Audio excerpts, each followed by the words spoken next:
What we're doing today, guys, is we're going to be starting and finishing chapter 14. It's not a big chapter, so we're just going to be basically looking at that today.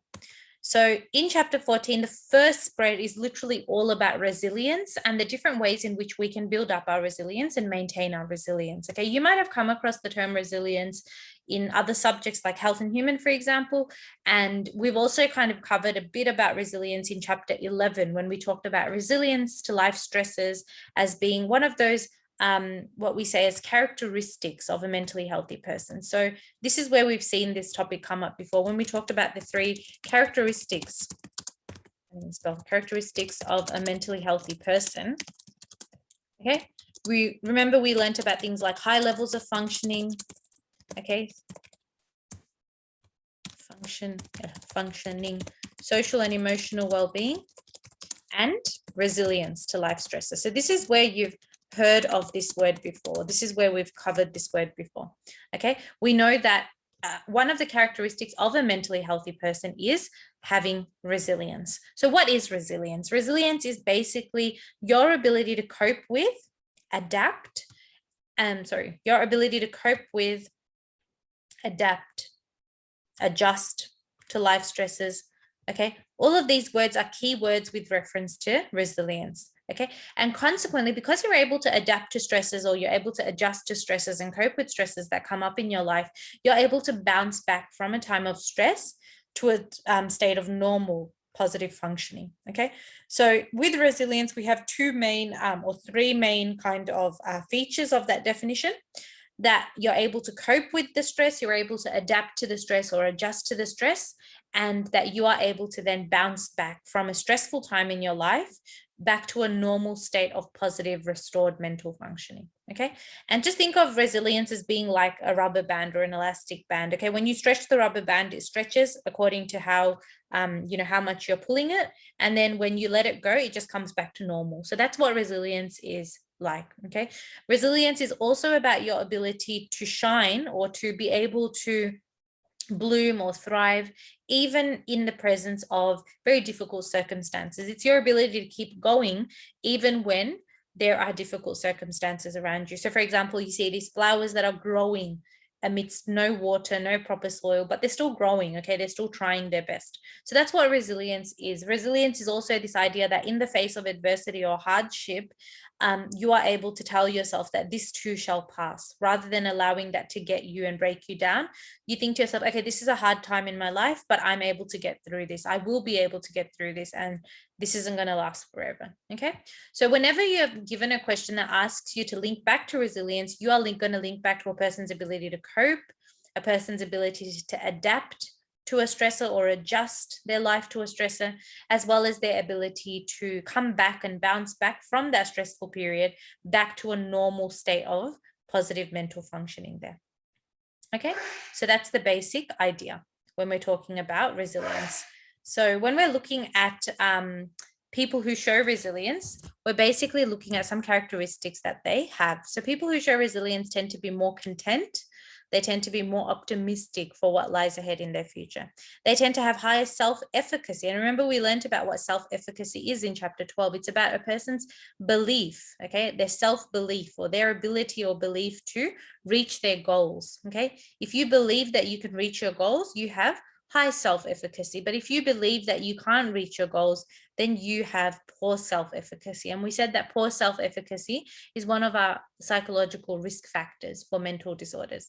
Okay, people who are resilient also tend to be more hopeful for the future because they know that this too shall pass. They kind of use that as a kind of motto for their life, and they know that hard times never last forever, and that, tough times make tough people. So they kind of follow that kind of motto.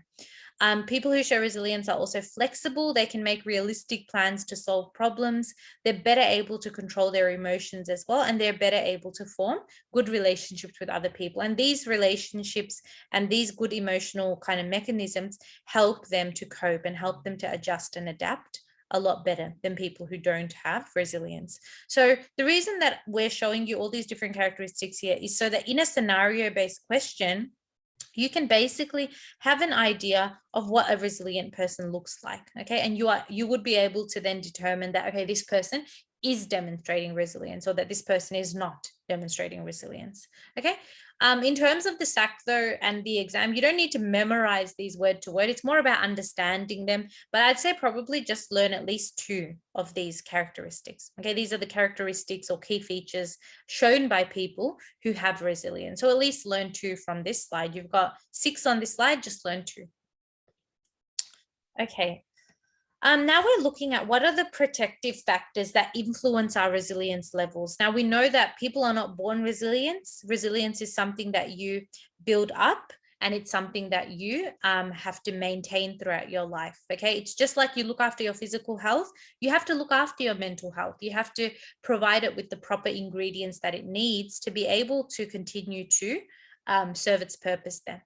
Okay, and there's a question that, is it emotional health? Yes, so controlling emotions is better able to control emotions is one of our emotional kind of social and emotional well-being parts of the characteristics of a mentally healthy person. But like we said, some of those characteristics tend to overlap. So for example, in high levels of functioning, we know that people who show high levels of functioning are also able to form quality relationships with others. Okay. And in the same way, we know that people who have social well-being, which is another characteristic of a mentally healthy person, are also able to form quality relationships with others. So some of these characteristics can be applied to all three of those characteristics of a mentally healthy person. Okay. So sometimes people who show resilience for that reason also show emotional health and well-being, also show social health and well-being. Resilience is like an all-encompassing characteristic there that links to the other characteristics as well. Okay. Would we lose marks if we take from that emotional health? If we take that from the scenario and say it's emotional health, not resilience. Look, take that from the scenario. No, you wouldn't. Look, if there's a scenario that's deliberately quite it's deliberately quite ambiguous, or it's deliberately quite general and more than one answer can apply. If you say that's emotional health, Vika would probably have like a number of answers that they would accept for that. If the question specifically asks you though, how is resilience shown in this scenario, rather than saying how is a characteristic of a mentally healthy person shown, then you would have to address resilience. But if it's just general, if the question doesn't specifically specify resilience, you're not going to lose marks for saying, oh, this is an example of emotional health. No, you would get the mark there. Okay, really depends on what the question is asking you there. Okay, so now we're looking at some protective factors that can influence resilience. So the first thing, just like we've applied the biopsychosocial model to everything else that we've looked at in outcome 2, we're applying it to resilience as well. So 2 biological protective factors that help us to build up and maintain our resilience levels are adequate diet and adequate sleep. So what do these actually mean? Adequate diet means that you're eating enough of the foods that you need every single day, because remember, adequate means enough, and diet means your general dietary patterns, referring to the foods and the drinks that you consume. Okay. So an adequate diet is basically our daily eating patterns in terms of eating and drinking, and whether we've got enough of the nutrients and enough of the food groups that we require to allow us to live and function in a healthy way. Okay, now you might be thinking, how on earth is this related to resilience? But it is related to resilience, because if you think about it, when you eat like crap, you feel like crap. Okay, and the general idea is that if you eat better and if you drink enough water, and if you are eating a good amount of food groups rather than having like 100 kilos of sugar a day, you will be able to have better nutrition. Okay, you're less likely to develop things like anemia, okay, which make you feel tired and blah and groggy and exhausted all the time. You're less likely to feel cranky because you're able to eat foods that promote better mood, for example. Okay, and more importantly, you're able to have enough energy to be able to reach that basic foundational or baseline level of physical and mental health that you need to deal with stresses, to deal with adversities, to deal with hardships. Okay. And, sometimes when we don't have enough food or when we're not eating properly, we do get more crankier. Okay. We know this when we fast in Ramadan, for example, we often feel crankier because we're not having the normal kind of food at the normal kind of time. And sometimes we lack energy. Okay. So resilience can actually be affected by the food that we eat and the amount of food that we eat, mainly because we need energy to deal with stress or to cope with stress. If we don't have that energy, we will feel like we can't cope, to deal with or adapt to a stressor. Okay, that's the main link there. Okay, we need an adequate diet because we need adequate energy levels and nutrition levels to adapt to a stressor or to adjust to a stressor, or even generally just to cope with stress in general. Okay, so that's basically the reason why adequate diet plays a really important role. Okay, so now we're looking at the purpose of adequate sleep. And this one should be a little bit more familiar to you guys because we covered sleep in outcome 1. But adequate sleep is this basic idea that we need to have the right amount of sleep hours as well as type of sleep. Okay, and this allows the person to function in a healthy and effective way. So in outcome 1, we learned about the effects of partial sleep deprivation. We know that some of those effects include irritability, emotional responses like snapping at someone, thinking in very irrational ways or in very negative ways. Okay, and we know all of these things stop a person from functioning at the best level possible. So what we do with adequate sleep is we ensure that we have enough sleep, okay, both in terms of quantity and quality. And we ensure that when the person attains or has that adequate sleep, they wake up feeling refreshed, they wake up feeling rested, and they wake up feeling ready to deal with any adversity, stresses, or hardships. Okay, so for example, these days often I don't get proper sleep for some reason, and a lot of the time I feel like when I wake up I don't feel that rested or I don't feel that refreshed. And some of you might be experiencing the same thing. Generally when that happens, even if you're not usually an irritable or moody person, you kind of automatically become an irritable or moody person. Like I've realized that on days when I barely had sleep, I can't deal with stress in my life. Like if someone says, okay, this timeline for next year is due, I'll be like, oh my God, there's so much work to do. Oh my God, like I can't cope. I can't deal with this now. So I feel like I've got less coping mechanisms, or I've got less ability to cope with, adapt with, and adjust to stresses than when I have normal sleep or normal sleep patterns. And that's because when you are sleep deprived, your ability to cope with stress, your ability to adapt or adjust to stress is always affected there. Okay, and we know that because of the different effects on sleep deprivation that we learned about in chapter 10. Okay, so that's adequate sleep there. So if you've got adequate sleep and adequate diet, your resilience levels are going to go up. So just always remember, you've got to link all these factors back to resilience. What are some psychological protective factors now that influence resilience? We're only going to learn about one, and that's cognitive and behavioral strategies. Okay, so we've already learned about cognitive and behavioral strategies. They come from, or we extract them from CBT, which is cognitive behavioral therapy. Cognitive and behavioral strategies, though, is something anyone can use. You don't have to be sitting in a chair at a psychologist's office to be able to use cognitive behavioral strategies. Okay, because cognitive behavioral strategies are basically any attempt or effort to change a negative or unhelpful thought, feeling, or behavior to one that's more positive, one that's more helpful, and one that allows you to better adapt. Remember the key words for resilience, again, I'm writing them down, are your ability to cope, your ability to adapt, and your ability to adjust. Okay, these are the three kind of key words. Whenever you get a question on resilience, you must mention one or more of these terms in your answer to get the full marks. And this is what Vika have expected as well in previous years. So just kind of embed these three key terms in your mind with reference to resilience. You can even add bounce back to this thing. Bounce back is another word for adapt. So bouncing back is also one of those key words related to resilience. Now, how does thinking in a more positive, helpful, or adaptive way, or behaving in a more positive, helpful, or adaptive way help you in terms of your resilience? Well, the general idea is that if you're able to think and feel more positively, and you're able to engage in more helpful rather than destructive, so more constructive rather than destructive ways, essentially what that means is that you will be able to adapt to, deal with, and cope with those stresses and adversities in an easier way, because you're not always thinking on the negative side. You're not always kind of taking a negative outlook to the problems that you have. Okay, when we think more positively, we're able to interact more positively with any stresses that come our way, rather than saying, oh my God, like this is just what I needed. We're able to say, okay, like this is tough, but I can get through this, like this too shall pass. Okay, so that's the basic idea behind using cognitive behavioral strategies. One example of how we use cognitive behavioral strategies, or the basic idea of changing a thought, feeling, or behavior to be more positive is called cognitive restructuring. Okay, it's literally when you restructure your thought, feeling, or behavior to be more positive rather than negative. So I'll give you guys a real example of what this looks like on the next slide.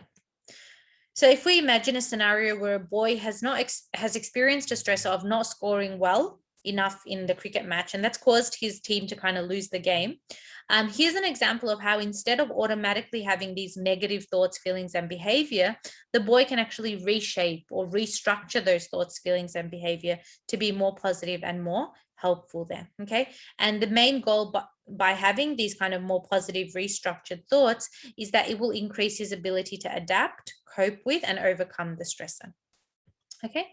So that's the basic idea. So this reflects an effective use of cognitive and behavioral strategies, again, linking to resilience there. So this is showing you a real life example of cognitive restructuring or using those cognitive and behavioral strategies to build up your resilience levels. So cognitive, I'll just write cognitive restructuring.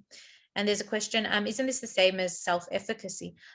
Yes, it's not the same, but it affects your self-efficacy, because when you change your thoughts to become more positive, a lot of the time that also takes away any self-blame that you're engaging in. So when you say, for example, rather than saying, oh my God, I'm such a crap cricket player, if you say today was a bad day on the field because it started raining, you're basically not blaming yourself anymore, but you're blaming the weather. Okay, so you're kind of making an external attribution there to your behavior rather than an internal one. Okay, so yes, you can say that cognitive restructuring can actually reduce the effects of something like poor self-efficacy, or can make a person self-efficacy a little bit better or more improved. Yeah, you can make that link there. All right, so when we're looking at this thought, so he could say, today was a bad day on the field. It started raining too. I can do better next time. That is resilience. Okay, I'll put out there. You can say, the boy could have said, okay, I'm disappointed, but also hopeful. That is resilience. Okay, he's not allowing himself to be completely broken down by what's happened. I can practice and refine my skills, attend extra training, and learn from my mistakes for the next game. Okay, he's not completely sitting out of the next game. He believes that he can give it a go again, and that again is resilience. So each of these examples of cognitive restructuring have allowed him to build up his resilience levels. Okay, build up his hope that things will get better in the future, that he can bounce back to a normal functioning, and that he can help his team to win the next game. Okay, any example where it looks like the person is moving from a negative mindset to a positive mindset, either in their thoughts, either in their feelings, or in their behaviors, that would be an example of a cognitive behavioral strategy that uses cognitive restructuring. Okay, so that's the basic idea behind cognitive restructuring there. And the last type of protective factor that we're looking at is social protective factor. Okay, and how does a social protective factor influence resilience? When we're looking at social protective factors, we have to remember that we're looking at support. Okay, and a lot of this is social support, and this social support comes from your family, can come from your friends, and can come from the community there. So 3 different kind of perspectives there, or 3 different contexts that we can use. Okay, social support is a social protective factor because these 3 kind of aspects, or these 3 kind of components, come from our social environment. Okay, and essentially what these people do for us is that they help us by providing us with assistance or care. Okay, that's the key word. That's what social support actually means. Now, social support from family, friends, and the community can help to strengthen a person's social well-being. And in chapter 11, we also learned that this is another example of a characteristic of a mentally healthy person.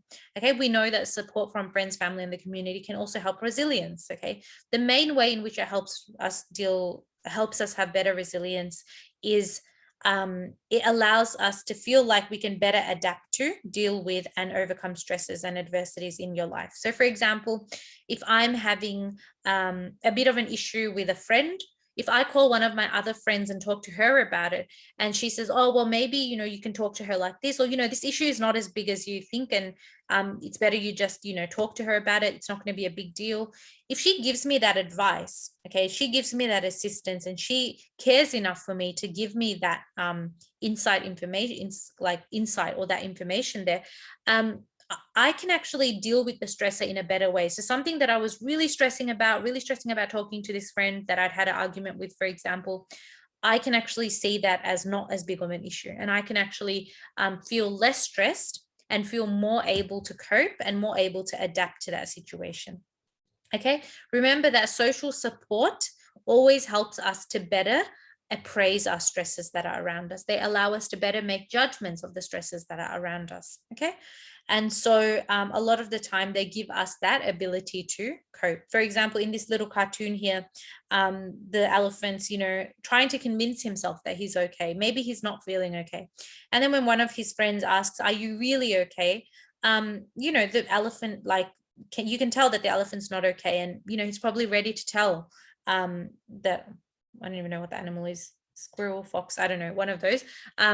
Basically, the elephant is now ready to tell his problems to the unknown animal, okay? Because he feels like he can now take his stresses and vent that out to that person, okay? And that's why he is able to build his resilience from there, okay? He might come up with new ideas of how to deal with that stressor that he was worrying about all by himself, okay? That's basically social support from friends, family, and the community there. And there's 4 different types of social support that family, friends, and the community can provide. Appraisal support, which is what we saw with the elephant example right now, having someone to talk to with who you can talk about in terms of a specific stressor you're going through. Okay, so in my example as well, for example, if I called a friend and I asked her, okay, what do you think about this? Do you think it's good if I talk? That's appraisal support, okay? Tangible assistance is when you're providing support in terms of actual chores, actual jobs, or you're allowing someone to borrow actual money from you. It's where you're actually providing actual help, okay? Not just talking, but also like actual physical help or physical job or materialistic support there. Okay, so not just talking or not just providing verbal advice, but actually helping someone. So if one of my friends, for example, has, is going through a lot of stress at home, and she's like, oh, can you please drop off my child at school? And I might be like, yeah, sure. And then I drop off her child at school. That's one less stressor on her for the day. So I'm able to provide that tangible assistance there. Okay, if someone is struggling to pay the rent and you allow them to borrow money from you, you're alleviating or reducing the stress from the rent as a result of that tangible assistance there.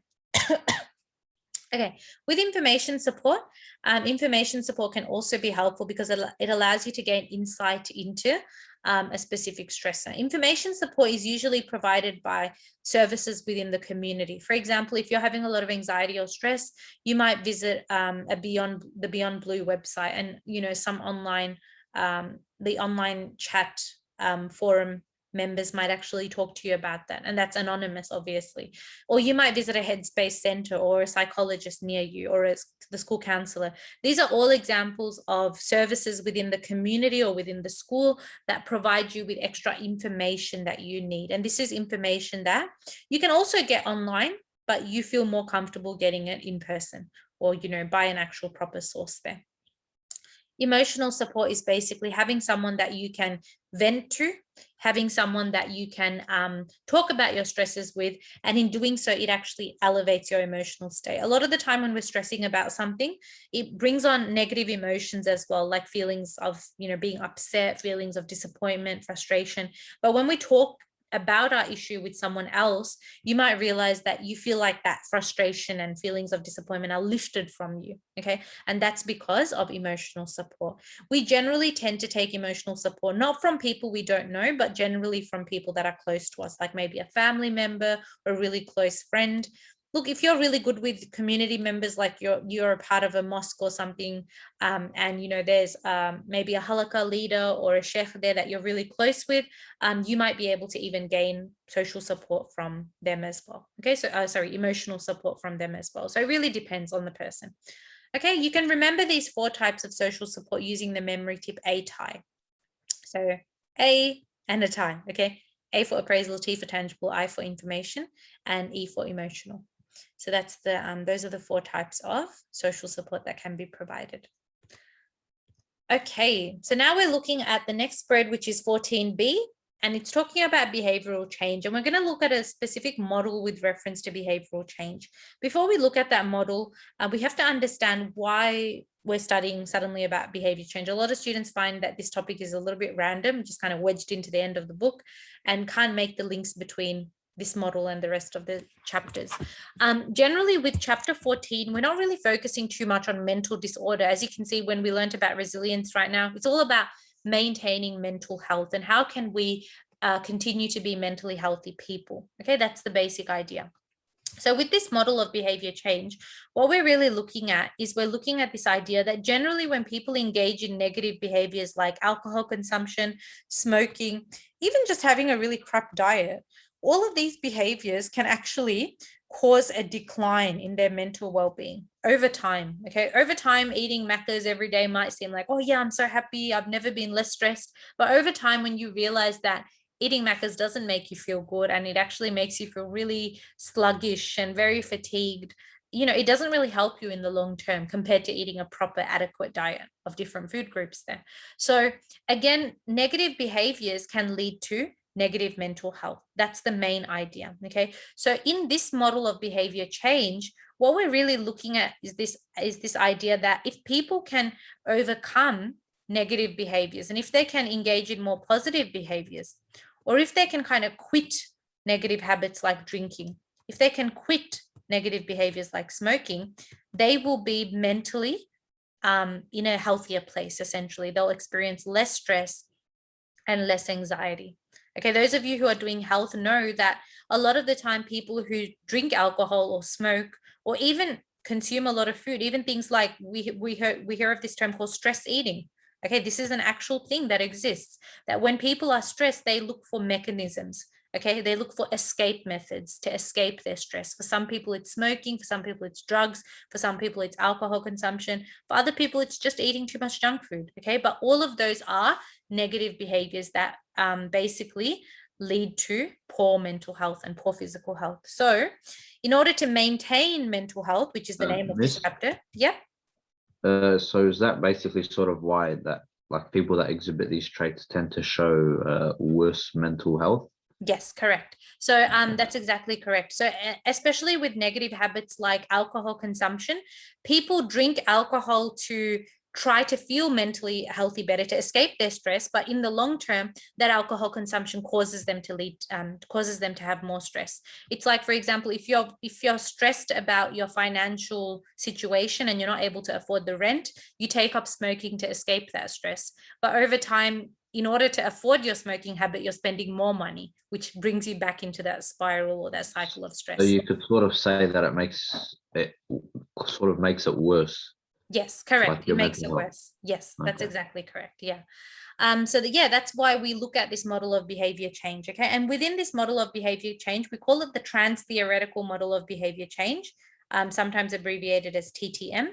Okay, the trans-theoretical model of behavior change is this idea that there are 5 stages that underlie or that highlight any change. So before I completely give up junk food, there are 5 stages that I need to go through. Okay, and in any of the above stages, relapse can occur. And I think some of you may have even heard of the word relapse. We see it a lot in the media. For example, when a celebrity goes to rehab and then they give up their drug habit, but then they relapse. Relapse means they fall back into the old habits after an attempt was made to try to overcome the bad habit. Okay, and relapse can occur in any stage of the model. Okay, and we'll go through what the stages are.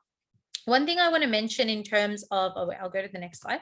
One thing I want to mention with reference to the name of this model is that the name of this model is very problematic in the sense that it looks very similar to transactional.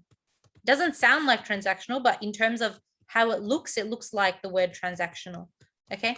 And some of you when you're doing the exam, end of year exam, if you're really reading through the question properly, you might read the question incorrectly. Okay, just be really careful. Transactional model is to do with stress. Trans-theoretical model is to do with behavior change. Okay, so one is for unit 3, one is for unit 4. Just be really careful because the wordings are very similar there, or the words look similar.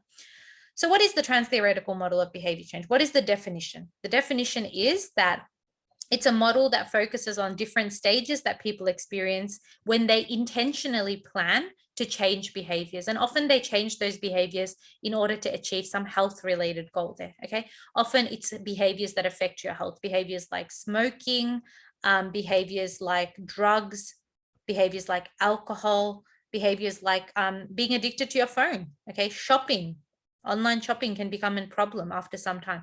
Fast food consumption, junk food consumption, internet addiction, okay? All of these are examples of behaviors that in excess or without moderation can cause your health to decline, okay? So we can intentionally plan to change these behaviors with reference to the trans-theoretical model of behavior change.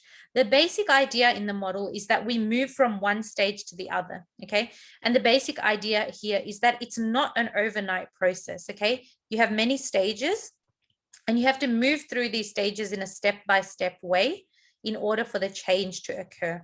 And that only after you've been in the maintenance stage for 6 months, which is the last stage, can you say that, yes, I have overcome this bad habit. Okay, and that takes time and it's easier said than done. Okay, again, the trans-theoretical model of behavior change is good because it talks about this idea that change is not an overnight process. It's something that does require many different steps. So let's look at the actual stages now. Okay, we have a kind of funny memory tip there to remember the stages. You can choose to use it or not. But yeah, the memory tip is pretty cows poo and moo, and that's a pretty cow there. Okay, so pretty cows poo and moo. So P for pre-contemplation, C for contemplation, P for preparation, A for action, and M for maintenance. Those are the stages that you need to remember. Okay, and as you can see, it's in order. Okay, we go in order in those stages. We don't start at action, for example. We first start at pre-contemplation and then we move up to maintenance, remembering that at any point of this model, in any stage, we can experience relapse. Okay, relapse means falling back into our old habits. Relapse can occur in any stage, but is most common in this stage here. Okay, and we'll talk about that. So you need to know each name of the stages and you need to be able to explain what they are. So the pre-contemplation stage is this idea that the person has no intention of changing the behavior within the next 6 months, no intention at all. We often say that pre-contemplation is the meh stage, okay? Someone comes up to you, oh my God, Miss Ferwin, you're eating so much junk food. Meh, whatever, I don't care. That's what the pre-contemplation stage is. It's the meh stage. It's the I don't care stage. It's the I don't mind stage. It's the this doesn't concern me stage. Okay. Pre-contemplation. Remember, contemplation is when you contemplate on something or think about something. So pre-contemplation stage is before you think about something. It's the stage where you're not even thinking about your issue. It hasn't even crossed your mind that your problem is an actual problem. Okay, you don't see anything wrong with your problematic behavior there. You don't see anything wrong. Other people might be like, that's a bad habit. You might be like, no, that's not a bad habit. It's not a big deal. What are you talking about? Okay, so that's the pre-contemplation stage. In this stage, people don't listen to other people's advice. Again, kind of like the I don't care mentality. And generally, in order to get to the next stage, which is also shown in this box here, in order to get to the next stage, the person has to go through some really negative emotional experience. So let's say this girl in this scenario here who's eating a lot of junk food, let's say that she was engaged to be married, okay? And let's say because she was gaining weight as a result of her junk food habit or as a result of her fast food addiction, her partner kind of said, you know what, I don't want to be with you anymore. You don't seem to care about your well-being. And it's not just about how you look, but it's about your health as well. And, you know, I can't raise a family with someone who is going to develop a chronic disease in the next few years. Okay, very dramatic example, but you get the point, okay? So that's a very negative emotional experience for that girl, okay, who has now lost someone that was going to be very close to her, who she was going to start her life with. So that could be one example of how this girl moves from a state of meh to the next stage, which is when she starts to actually think about changing her behavior. Okay, so that's the pre-contemplation stage. So in order to move to the next stage, she has gone through something that's very negative, okay, that's caused her to have a wake-up call, okay? When you have the wake-up call, you come into the contemplation stage. The contemplation stage is when you think about your behavior. So like Elmo here, you're thinking about it. You are actually contemplating and you're pondering upon how you might change that behavior, okay? You've come to the decision that this is a problem. So you've acknowledged the problem, okay? You're no longer in the meh or I don't care stage. You've actually acknowledged that, okay, my junk food habit is a problem. It is something negative, okay? And in the contemplation stage, we have to remember it's still only about thinking, okay? It's still only about contemplating. No actual action or physical change has occurred just yet. So there's no actual physical change just yet. The person is still contemplating. And in this contemplation stage, people might research information. They might ask other people about what they could do. But generally, most people in this stage, it's just the matter of them acknowledging that problem, okay? And they generally think about changing their behavior within the next 6 months. So that's again something to remember. Yep. So you see how you wrote like within the next 6 months, is that like just an approximation, or Yeah, is it mainly just for if they're looking for in the future to change their habit? Yeah, so in this model, they have specific time frames, but we'll talk about this when we talk about the limitations of the model. Those specific time frames don't have any research to back them up, but they're just numbers that are attached. But yeah, we usually go with these set time frames. This is what the model says. In reality, though, people might take more or less time, okay? But according to the model or according to these definitions, these are the specific numbers that the model suggests. So these are the ones we go with. Yeah.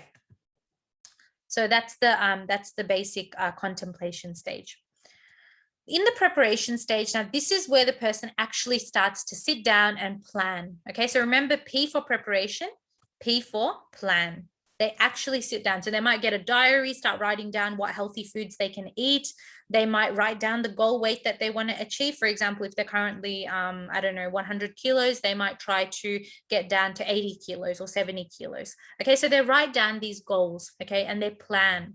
So preparation stage is all about planning. The person has done their research. They've spoken to the specific people that they thought could give them advice, and they're now ready to change. They are ready to move towards physical action. They're not going to show any physical action in this stage. This is all about planning, mental planning, but they tell themselves that as a result of all this mental planning I'm doing, I'm hoping to change my behavior within the next month or within the next 30 days. Okay, so they make a plan, they make a game plan there as to how they're going to change the behavior, but they don't actually engage in actual behavior change just yet.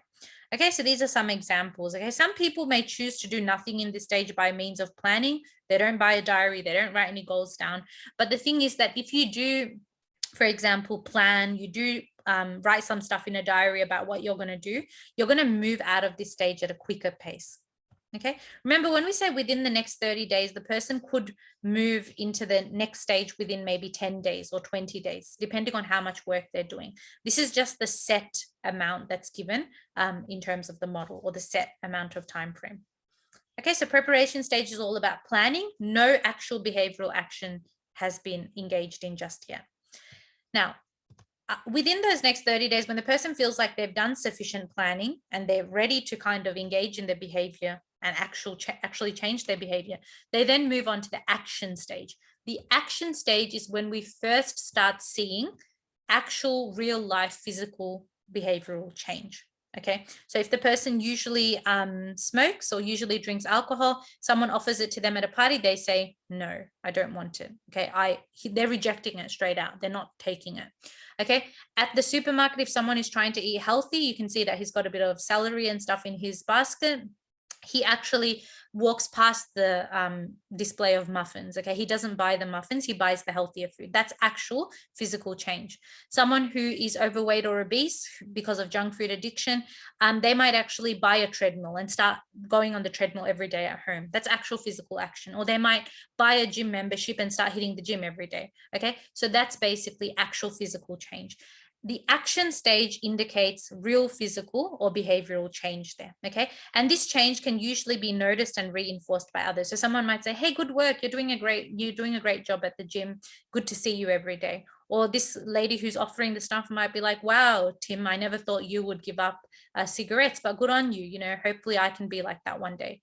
Okay. Or maybe if this man is an uncle to his nephews or nieces might say, oh, good job, you know, but where's the muffins? Okay, so they might say something like that. So that's the basic idea. People are reinforcing. Now remember, reinforcement usually can be positive, but that doesn't mean it's always going to be positive. Okay, the general idea here is that when we're talking about action is often easier to say than do, and a lot of people don't reach this stage. Okay, some people might be stuck on the preparation stage for a long time without actually doing any physical action. So they plan and plan, but no physical action comes out of it. Okay, as I said before, relapse is most likely to occur in this stage if not much progress has been made. So this guy's hitting up the gym every day, but he's only lost, let's say, 500 grams in 2 weeks, and he's not happy with that. So he just gives up. If you don't have much progress, you're more likely to give up very quickly, and you are less likely to pass through the action stage onto the next stage.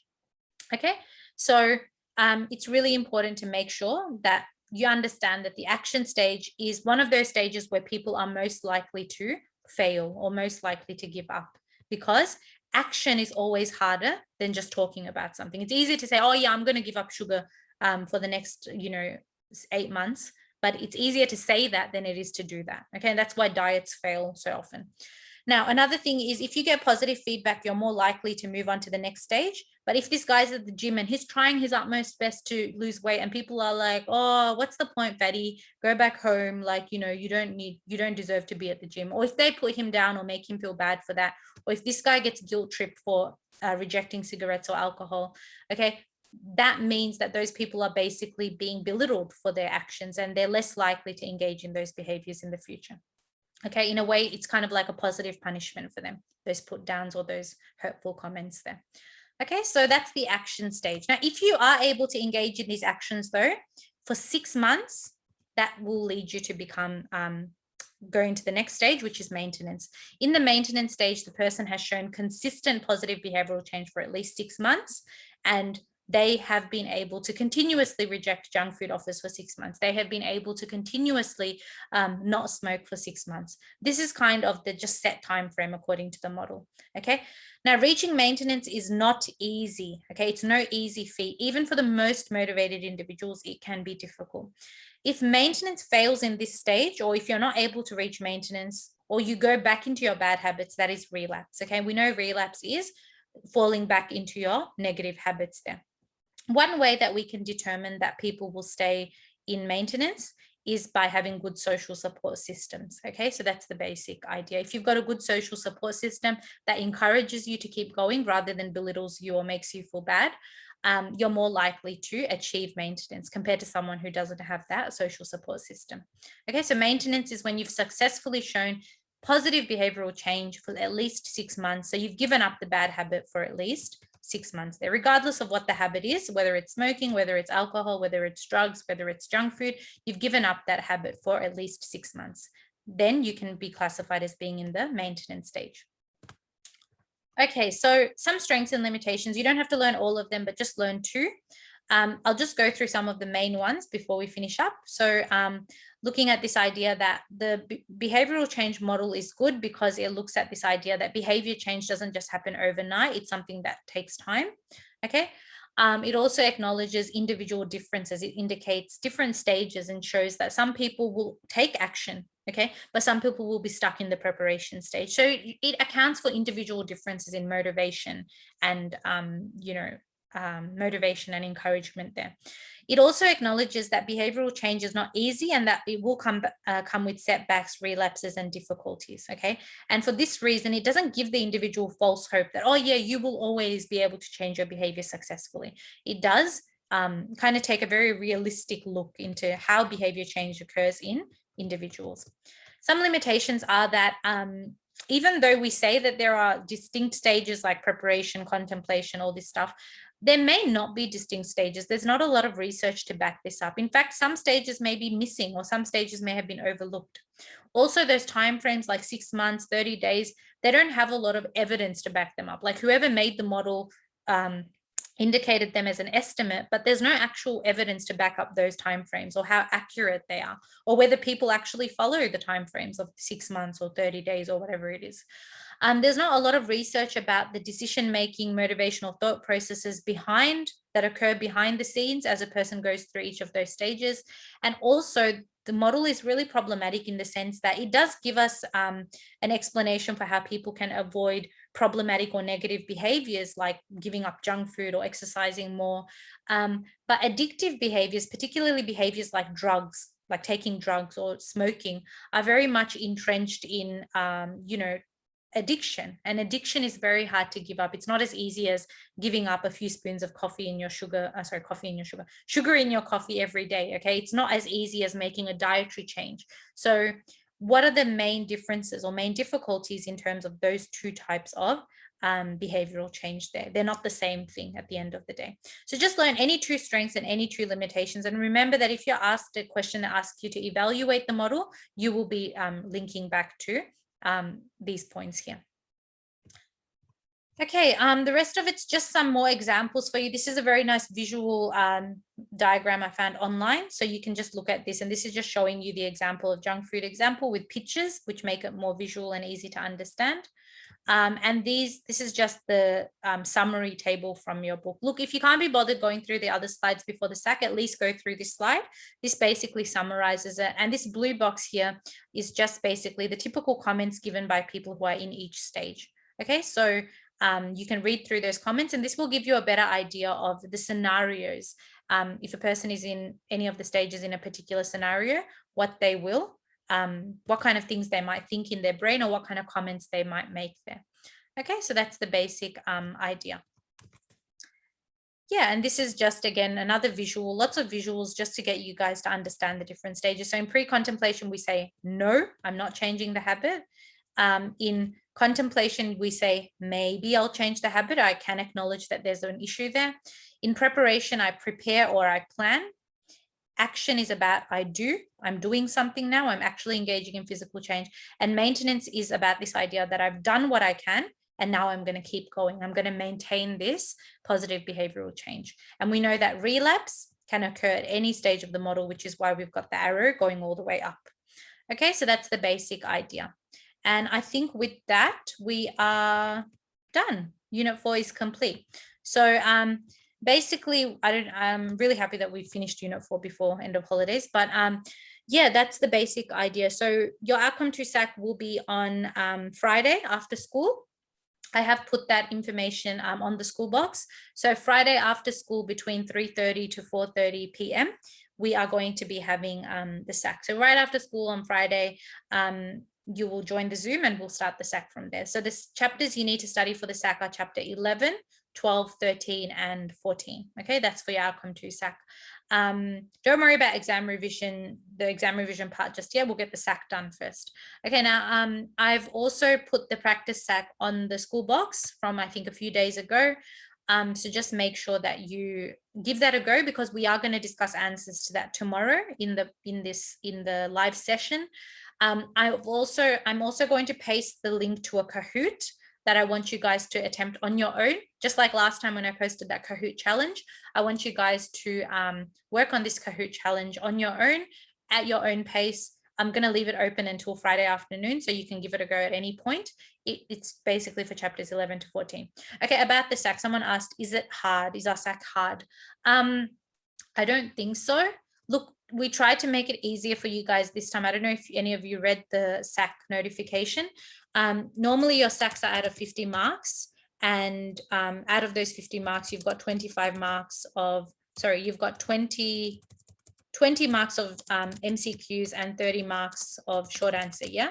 This is the general format. What we've done this time for this SAC is we're actually increasing the multiple choice to 25 and decreasing the short answers to 25. So it's an equal split. So rather than having 5 extra marks now in short answer questions, we've allocated those 5 marks to multiple choice, which may make it kind of easier for some of you in the sense that there's less writing. Okay, but other than that, it shouldn't be too hard if you've just done your basic studying there. Okay, That's about it. But other than that, it's just about the same as always. It's not going to be super hard, not going to be super easy either. Okay, what I might do is I might just stop the recording here.